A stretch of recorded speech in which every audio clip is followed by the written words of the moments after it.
finish. Listen to the people, listen to humanity, listen to the parrot, Parrot TV, Parrot TV, Parrot TV, Parrot TV, Parrot TV, Parrot. Listen to the people, listen to humanity, listen to the parrot, Parrot TV, Parrot TV, Parrot TV, Parrot TV, Parrot TV. Listen to the people, listen to humanity, listen to the parrot, Parrot TV, Parrot TV, Parrot TV, Parrot TV. Hi, welcome to World Inkers Network. I'm your noble and honest host, Dustin Pickering, as usual. Today we have Armenida Qyqja. I hope I pronounced her name correctly. I'm going to read her bio straight from her new book, Golden Armor, published by Transcendent Zero Press. And she was born in Tirana, Albania in 1977 and immigrated to Canada in 1995. She is the author of 8 poetry books and 2 books of short stories. Let's welcome her to the show. Armenida, I'm going to put you on the spotlight here. And welcome to the show. And tell us a little bit about Golden Armor. What was the process that delivered you to writing this book? Hi, Dustin. Thanks for inviting me over. It's been quite a journey and a quick one. So for all the people listening, this journey together started out of the blue, kind of. We started putting some translations and a book together very quickly forward after we got introduced to each other. And at that moment, I had no idea how the book would really be shaped up, because the title is the last thing you go for, right? First, you see where is the main ideas, where are they floating around, and then what is the character, and then you decide, okay, about the title. So then it starts with me handpicking each and one poem, because this book was not written specifically that, oh, I'm going to sit down and write a book, right? These were poems that I was currently writing, some that I had written before. They're still relatively within the last 2 years range, and to the very last minute of any poems that I liked that I was writing at the moment, I put them forward. But the poems that I was picking them, I was looking into being more of a cosmopolitan writer, a writer that doesn't just belong to one culture or one voice, but that the audience, the readers, could connect with. In contrast with the other books that I've published straight in my language and directed to strictly to my people, Albanian community, it's different, right? Because I can emphasize more into what is more close to heart to me and to them. That wouldn't be the case for the broad English reader, being multinationality as well. So then I was thinking, okay, what have I done in this, whatever, 2 years or whatever range time frame that I was thinking quickly, not even having the material printed out or having it in front of me, because you know very well that I don't work on paper at all. Everything is on computer, on my cell phone, actually, because I find it easier to write on my cell phone, because in my language I have special characters that I don't have in the typewriter in the computer. You would have to enter key function, enter this, enter that, so I just don't like those. Right. So then I was just thinking in my mind, okay, what have I written that an English reader, English language reader, not English nationality reader, not writing for the Brits or for the English or the Scottish, and not specifically to Canadians or Americans, right? So we are all, language is one means to understand each other. But what would, for example, a reader from Iran that reads me in English, or a reader from Albania, or a reader from Ukraine, or anywhere, what would they like to read about? So then I directed myself to actually, I write about life events, world events, how they leave an impact in me.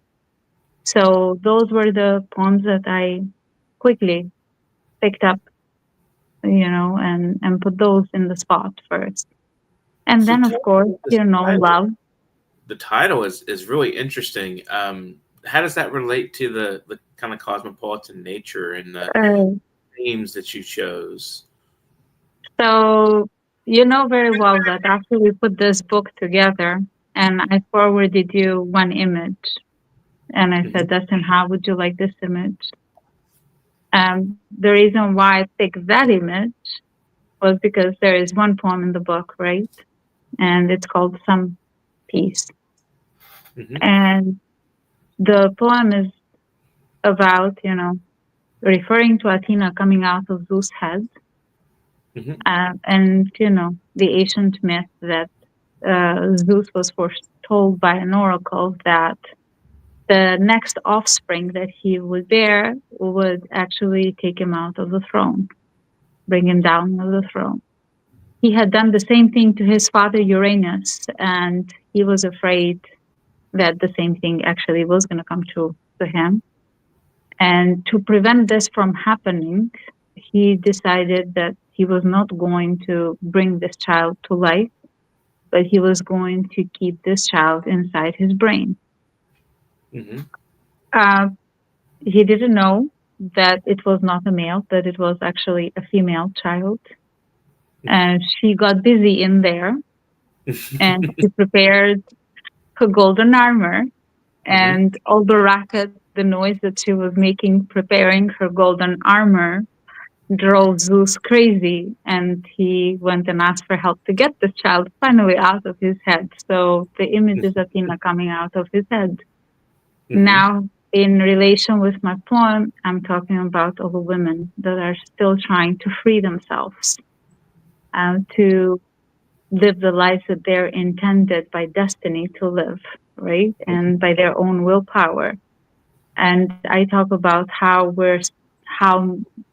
men are still afraid of losing power even after 2,000 years after Christ. And he couldn't teach the world about love either, that it's not about dominance. Right. Everything is about love, not dominance. And, and I'm asking for peace and free from the dogmas and free from the burqas that these women still, not even in Arab world, even in my world here in Canada that I've been living for 30 years. There are people that choose to have the coverings to their head, and there are women that don't choose to, but their families force to. And so that is just a piece of cloth, right? But to some degree, in all the world, we're still fighting for freedom from mentality, from judgment, So that's what I say, how many Athenas are still banging on the walls, and the walls of time still narrow remain. Metaphor. They're trying to free themselves, right? Metaphorically, and the burqa and the clothing, the veil to the face, whatever, it's been going on for centuries, It's just a metaphoric speaking, right? So I had presented this poem before in social medias, and, even back then I'd asked a friend of mine to help me out, put two images together. I couldn't do it from the software that I was using. So I sent her my Athena coming out of Zeus's head, a painting of a French artist, 18th century. And I said, I need a veil in front of her face. Can you just do a superimposing of images to represent what I'm saying in the poem? And then I showed it to you, and I say, if I can get a painter to do an actual painting of this, and would you like this for the book cover? And you yourself immediately said, wow, this is so powerful. And this is our Athena here, trying to merge out. And you said that, your thoughts are the golden armor. Basically, everything I had put into that book, those are my golden armor. And I hope there will be many people's, women especially, golden armor. So, I have to thank you for baptizing the book with this name. So I guess the image that I prompt to you prompt you to the title. And then, we have to thank our fantastic painter, my friend Bruna Alia, in Vlora, Albania.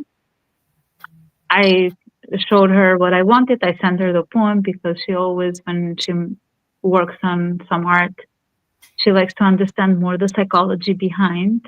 And she's done also my previous book cover.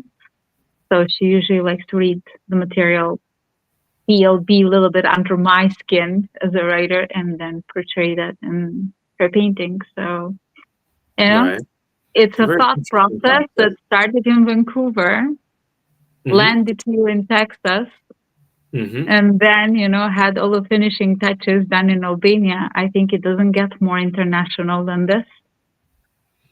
Right.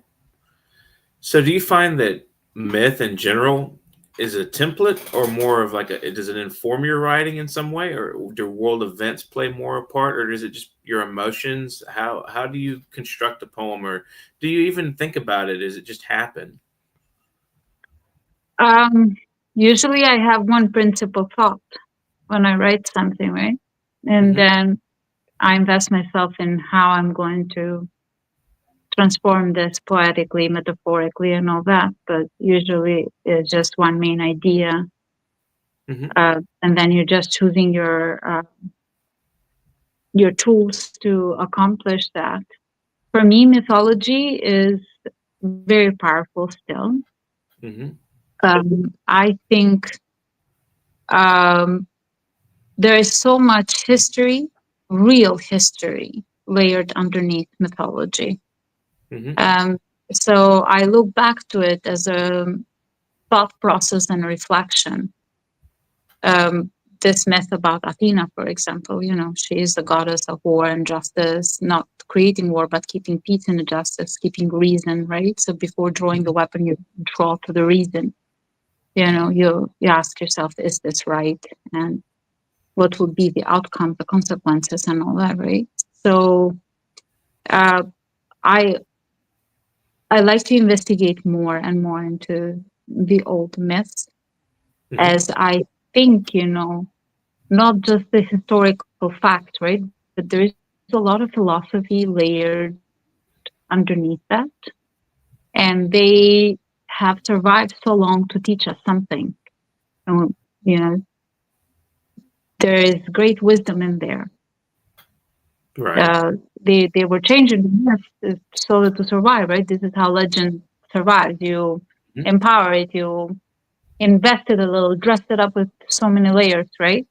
But the down core of it, the essence of it, it's what, I'm going there for. And this is why you see that a lot of times in my writings that it resurfaces, because I'm using it to reflect to my own self, even, to my thought process. And I'm hoping that others can find the metaphors and relate to it too. It's interesting because I agree with you. It comes to me naturally. It's not like I do it even on purpose. Right. It's an instinct. Sort of it's a gut psychological feeling. observation ever come out that that you find like, wow, I'm surprised that I even thought that, and I didn't know that I thought that as you're writing, or as you go back and read your own writing? Do you ever find observations that just stun you, that how did you even think of that? I was like, you're surprised by it. I must say one thing. I don't think that what comes out of us is only our smartness, our talent, that we are the only person to be accredited for. I believe in a greater wisdom and collective intelligence out there. I believe also that what we call inspiration, muse, whatever, right, comes from a higher source. It might sound strange, but I do pray to God that He uses me as an instrument to convey all the beautiful things He has created. And so I don't say, "Oh, Armenida, you're so smart. Oh, look what you did, what you found." I'm very grateful that somehow it was passed on to me, you know. It's not like I hear a voice or, you know. Right. No, I just put myself in a work mode. You know, like somebody, for example, before you run a marathon, right? You do your warm-ups. And then you start exercising, whatever. And then how far you go into that finish line, I think it's somebody else's doing as well as my doing. I'm just showing up ready, willing to receive, willing to receive it and give it out there.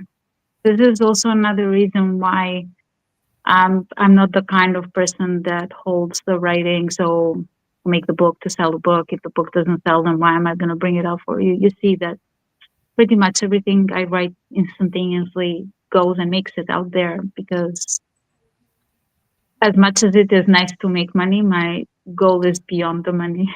Right. I just like to share it. You know, I like my thoughts to reach people. And whether we sell 100 books, 1,000 books, or I don't know, 10 books, that's not my scope here. In a few minutes, we'll share the trailer. I think we're here to share our life. Right. Do you have a favorite poem from the book, or a favorite piece at all, or just? I do, but it's very difficult. It's very difficult to choose from your own writings, right? But I think the book that gave the title, kind of, right? I think that is one of my favorites. But then there are so many others that I would choose. For example, Confession. Okay. Is one of my favorites because it relates to a lot of things in the large world scale. Poems that I've written about the ongoing wars, and you know, poems that I've written about women. They killed Massa. These are poems that I hold close to my heart, you know. And then those are also the personal love poems, right? But it's very difficult to say that, oh, this is my one and only. Just because I invest so much emotion in them, right? So how they turn out artistically, it's another thing. And it's on to you and to critics to decide which one is my better poem or my worser poem. But I'm attached emotionally to all of them, because when I write down, I sit down with a lot of feelings, and that is my main thing, to get out what I have inside my heart, and then it's how to make it pretty, how to make it presentable. Unfortunately, I can't read anything because I don't have the book in my hands, and I didn't have a chance to print out a few pages. Let's share the trailer. Perhaps you could read one. We can share the trailer, and someone can hear a poem, you reading the poem in the trailer. Let's just do that right now. I'll give it just a second. We'll play this trailer real quick.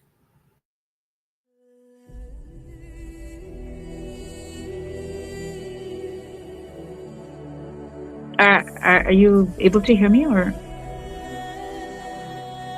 respond to me?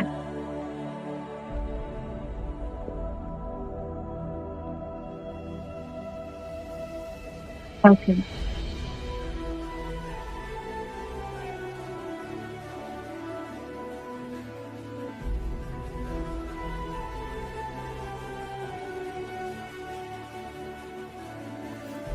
The hammers beat, day and night. Time's prison cell still narrow remains, with walls that don't give in.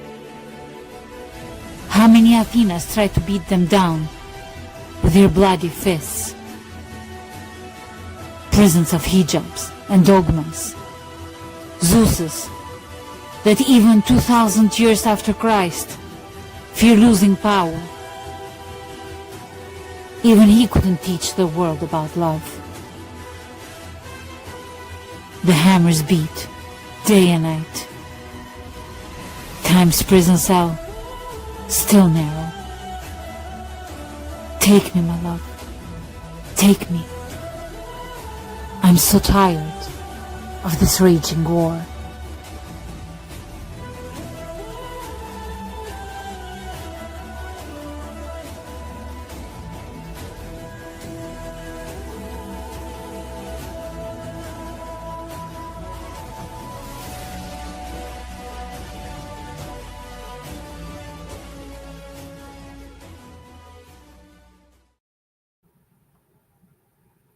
And we're back. I hope you guys enjoyed that trailer. So tell us a little bit about some of the imagery there in that trailer and the poem itself. It's a very powerful, and your Okay, performance so is amazing. So tell us about it.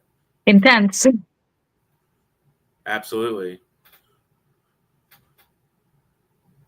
Yeah. So tell us a little bit about some of the Okay, choices. so it starts with the opening. You want me to open it again and play it again? So it starts with the opening. Can you hear me? Yes. Dustin, can you hear me? Yes. Okay, sorry. Because sometimes we're cutting off and I don't know when I'm... Okay, so it starts with the first woman that opens the video, right? And it's an image of a queen. And that is Queen Teuta, a very powerful Albanian figure, Albanian queen. With the fall of her reign also fell the era of the Illyrian people, which is modern day Albanians. She was a very prominent figure, very strong queen. And during that time in Rome, women not only were not able to be in that kind of a power, but they were also not seated together in the dining table with men, and they were having important feasts. Or they were not able to even inherit property. If their father died, they would have to be married in order to inherit. So it shows a little bit, where things were in that time frame in the world. And then the fall of the Illyrians and Queen Teuta, and the fall of matriarch also all over Europe and all over the world, kind of. I chose the setting there, the ancient amphitheater of Dodona, very important to connect it to Greek mythology, history, archaeology, dates at least 5-6 centuries before Christ. And so mentioned also in the Iliad. So I specifically choose the images, right? And then I choose important philosopher woman and also astrologer, council advisor. She was stoned to death. That is the time when Christianity was in the rise, and women were undergoing under suppression. So they didn't like that a woman was so intelligent and so powerful. And then I have image of Joan of Arc, Jeanne d'Arc, called in French, right? She delivered France from the English in long English invasion.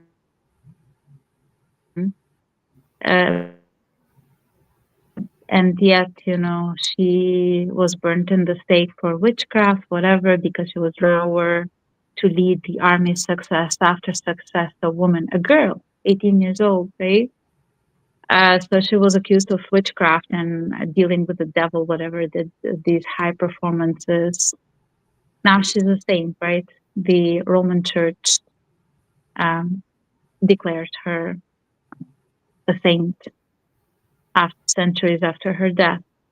So I specifically choose these images, and then, I have the image of Athena, of course, coming out of Zeus' head, and I have women under veil, sculptures under veil. So again, bringing out history, how we've gone through all these transitions as to women playing an important role in society and then being suppressed and fighting for their own liberation. So I have there, an image of a woman also trying to do her weaponry, right, to work on the metal and stuff. So symbolizing Athena and doing that inside Zeus's head. So yeah, I like to mix up the ancient and the modern present, right? Melt them all together into trying to bring people to see through the images and to my words to where I'm actually guiding them. Where is the poem taking them?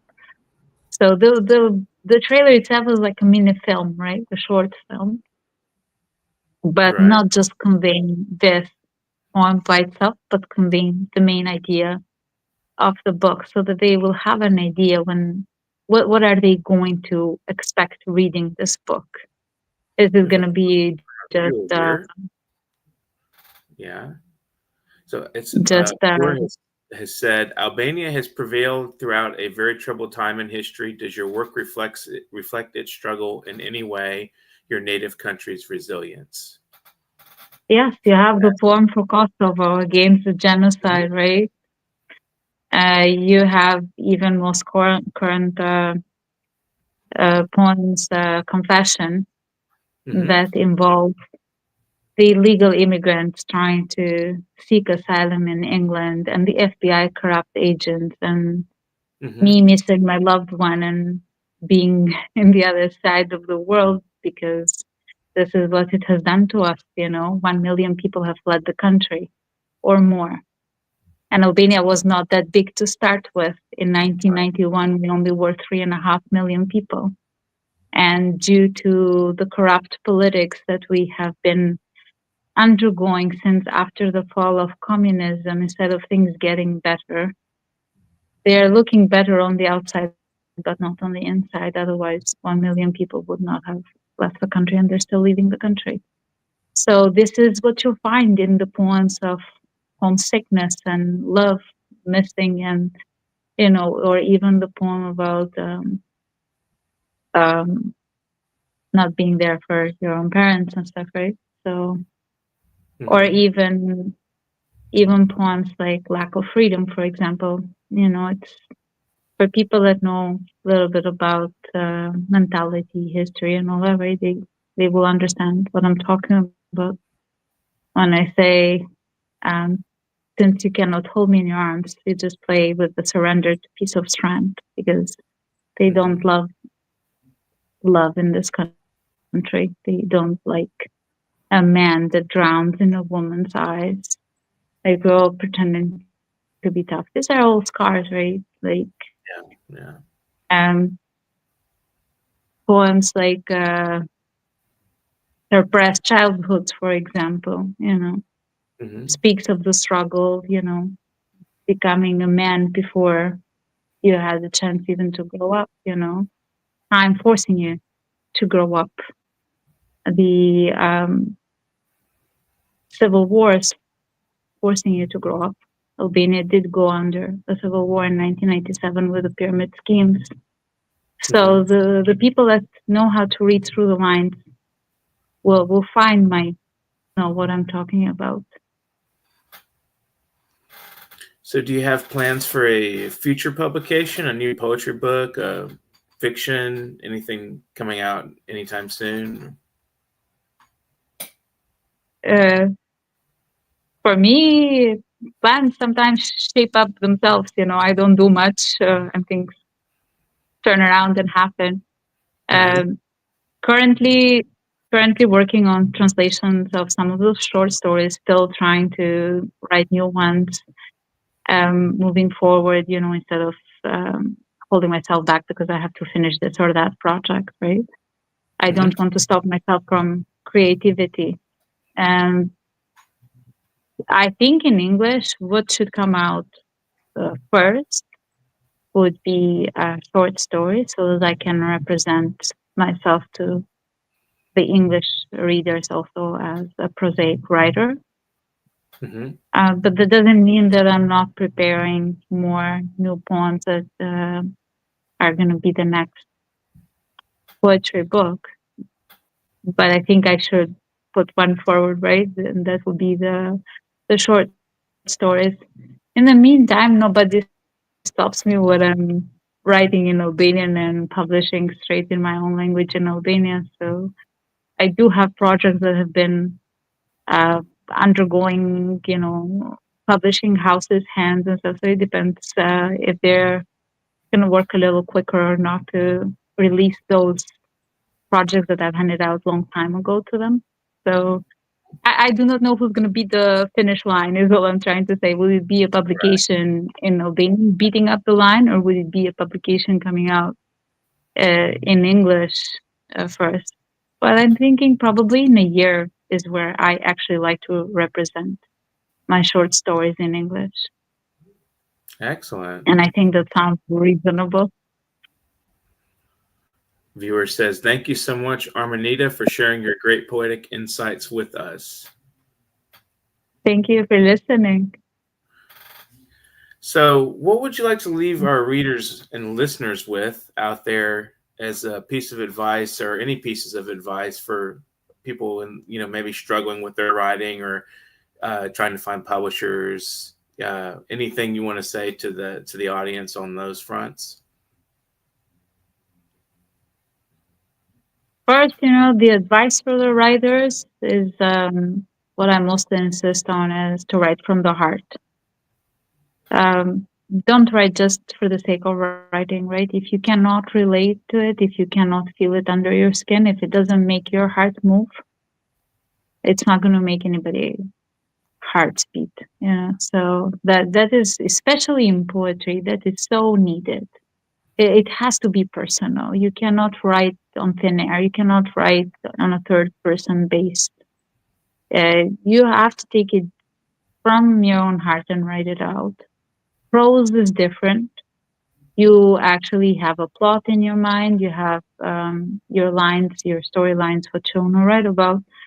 And yet, don't write passively, even when you do that. Take the time to become each character that you're writing about. Like, for example, your protagonist, the good hero, be under the good hero skin. Then move, become the antagonist, become the bad person. Act like them, behave like them, speak like them.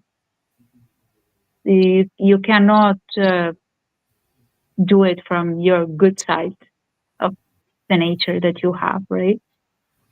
So you have to be exactly how they are, as cruel, as rude, as unpredictable, whatever they are, this antagonist is.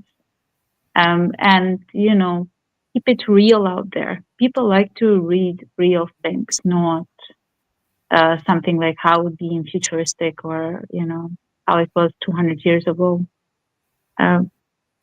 The emotion, the action, everything has to be realistic and, touchable.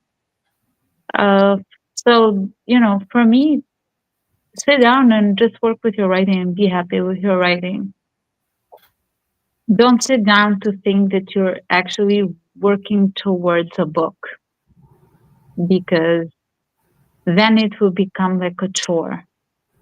You know, there is an expression they say, for example, learning was fun until somebody made it work. And that's exactly it, right? If you're actually because you have to sit down, because you're writing a book, you're producing something, and you want to finish it by a deadline or whatever, you're not letting yourself free to experience first and express.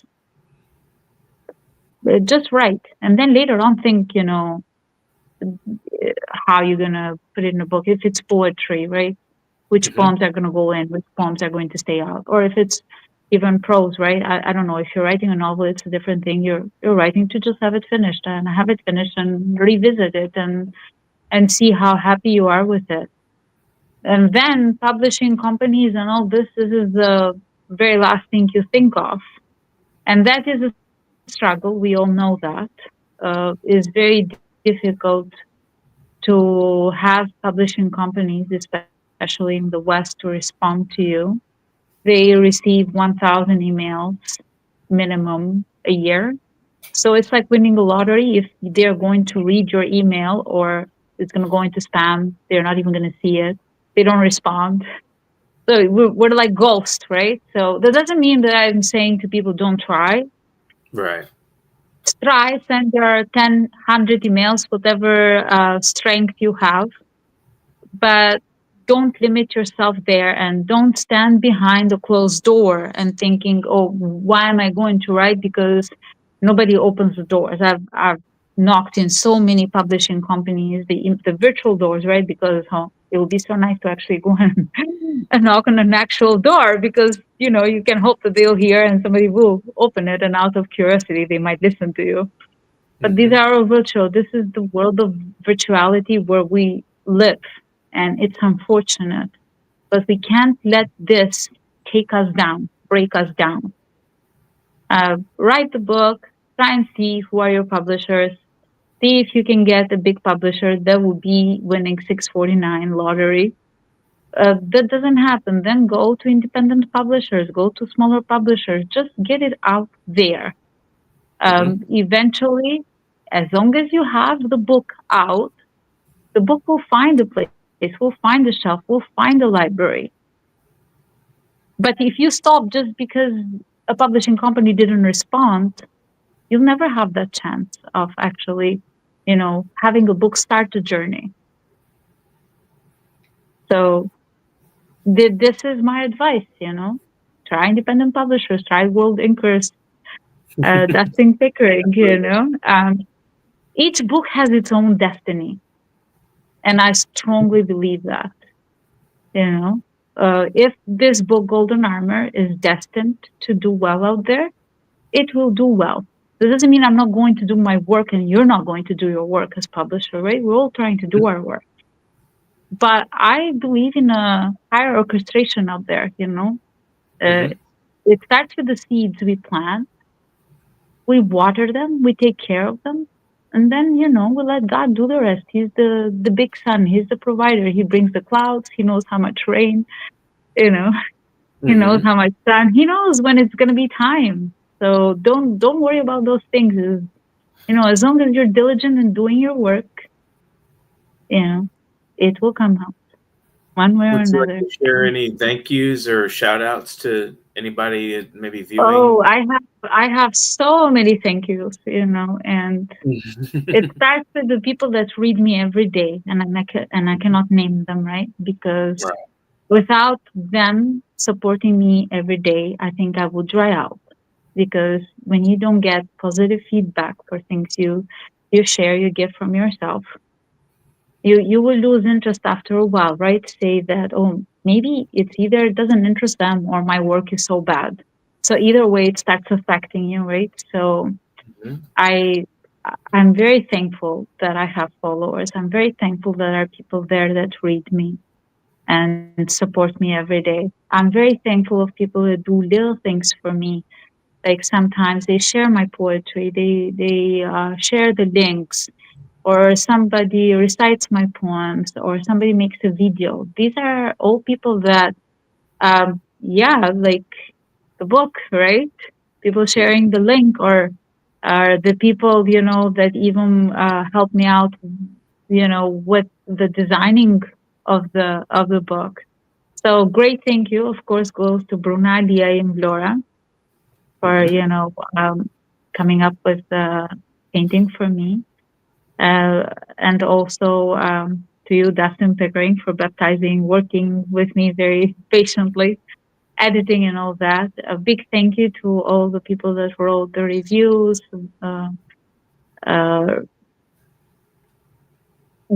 I have them all listed, and thank them also in my Facebook, Professor Inga Zhengnetti, if I'm saying it correctly, and Boyang Ma, and all the blurbs. Robin, yeah, right? Wow, So everybody, yes, and so I'm very thankful for all their dedication, because it's not easy to read unpublished material. Probably they get a whole ton represented to them every day, and But yes, I'm very appreciative of them.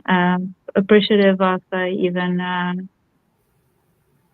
my friends back home in Albania that helped us with the finishing touches, trying to prepare the formatting, fighting with Amazon, KDP, this stuff. Right. So yeah, I'm truly blessed. I'm truly blessed, because so many hands out have reached out last minute, and Ermira, for example, introducing me to you. So I would not have found you if I didn't speak to her.